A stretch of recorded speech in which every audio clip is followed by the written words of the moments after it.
On est en compagnie de Jules qui signe, j'allais dire Silex and the City, non, 50 nuances de grec, la saison 2 qui démarre ce soir à 20h50. Ce sont des petits films d'animation de 3-4 minutes sur Arte et c'est absolument savoureux. On parlait des voix, vous êtes fait plaisir avec les voix, avec les accents. Dans l'épisode 23, on peut entendre le témoignage des femmes de la mythologie avec les sirènes, comment dire, en cagole.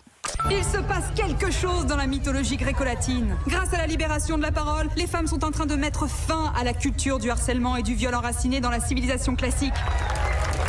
Grâce à quelques nymphes et quelques mortelles courageuses, on a enfin pu mettre des mots sur ce scandale. Moi je voulais pas coucher avec Zeus, mais il s'est transformé en puits d'or et il est entré de force dans ma chambre. Apollon a essayé de me violer et j'étais obligée de me transformer en laurier. Alors au début j'avais honte, je me disais, Daphné, qu'est-ce que tu vas raconter à tes copines? Il faut que les hommes arrêtent de rejeter la faute sur nous. Genre, elle m'a provoqué, c'est elle qui est venue tourner autour de mon bateau.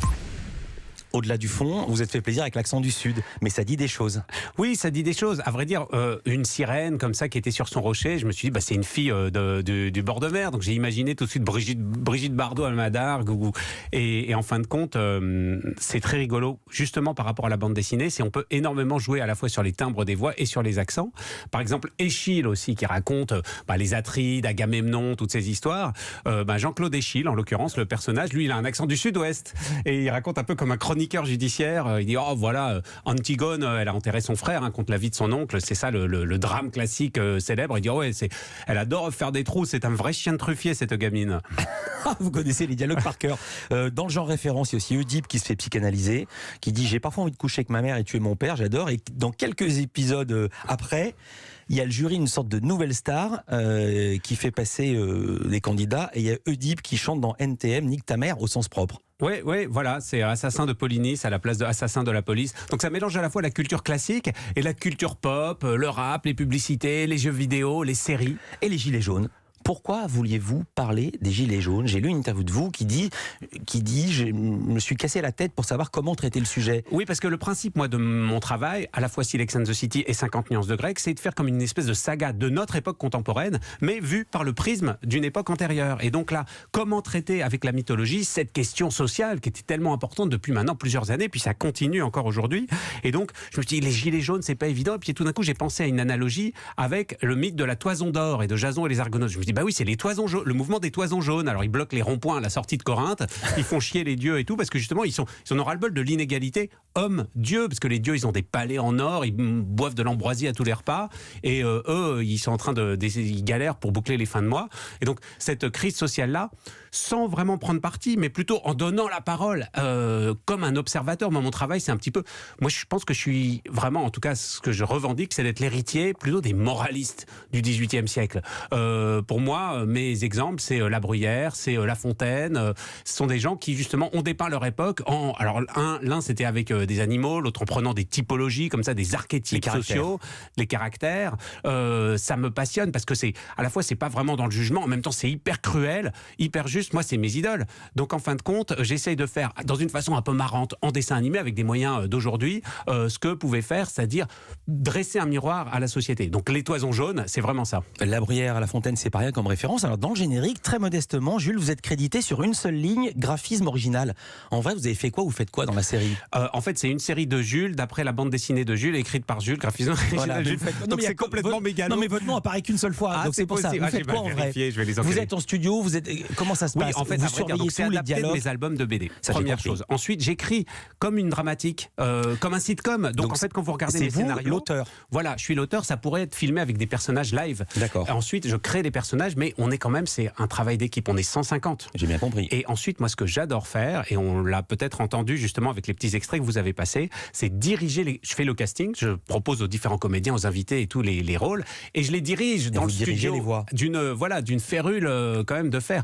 Et en même temps, il y a des gens qui proposent des choses magnifiques. Valérie Lemercier, il n'y a rien à faire. C'est-à-dire, on allume le micro, tout ce qu'elle propose est génial, et en général, j'aime bien l'enregistrer avant tous les autres personnages, parce que c'est elle qui donne le tempo. Est-ce que la série est diffusée sur Arte côté allemand? Oui, alors ils ont un doublage allemand qui est très bien fait. C'est pour ça qu'il faut rendre les épisodes très tôt, parce qu'ils passent l'été à faire le doublage allemand. Parce que les Gilets jaunes, ça n'a pas existé en Allemagne. Il y a beaucoup de choses qui sont franco-françaises. Ça a légèrement existé, mais en tout cas... L'interview, la démission de Nicolas Hulot sur une radio concurrente, bim, ça n'a pas existé en Allemagne. Ça, c'est clair. Mais en même temps, c'est-à-dire qu'il y a une plus-value pour les spectateurs français, parce qu'il y a vraiment plein de choses qui les relient à notre actualité.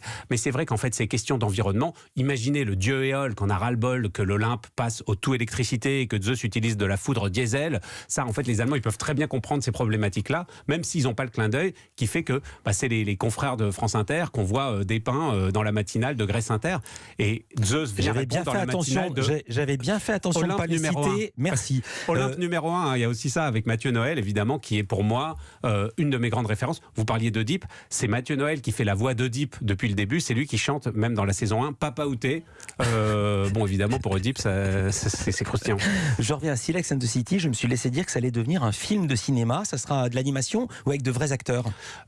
Sex and the City, ça va être un long métrage d'animation avec le même studio qui avait travaillé à l'époque sur Persepolis, le studio qui a fait Avril et le Monde Truqué, qui est le dessin animé de Tardy.